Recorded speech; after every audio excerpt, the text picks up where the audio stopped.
Yeah, network security, like it is an issue, but again, it's a much bigger issue for Bitcoin than a lot of the other networks. Again, because it was never designed in the not in the right way. That's not true, but it was never designed really for that. It was the problem that Bitcoin's had. This is a bit of a diversion from NFTs. The problem that Bitcoin's had is it was the first. It was the first one, and it was great, and it spawned all of this amazing innovation off.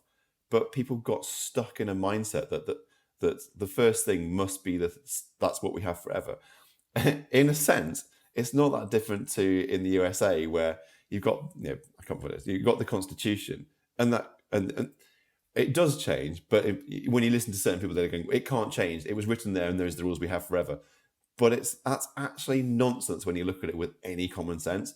You can't have something that was written X number of years ago and expect it to be that forever because the world changes. We learn more things, technology changes. Now, in Bitcoin's sense, what happened was the community got stuck on certain points. Currently, they're stuck on proof of work, as in like they don't want to change it. And I've now been saying for 2 years, if anything's going to kill Bitcoin or the original Bitcoin chain, it's going to be an insistence on using proof of work. Just last week, we had one of the European countries saying we need to ban all proof of work currencies. It's going to happen. It's inevitable because they're so bad for the environment. Like the world has changed. There are reasons for proof of work, but the world has changed.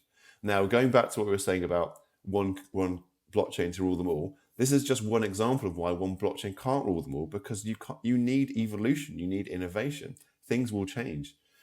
You might have, even though Ethereum has been around a few years, it's moving to proof of stake. I know it was planned for a long time because proof of stake has evolved, because proof of work is no longer tenable environmentally. That wasn't the original reason for it changing, but it is now.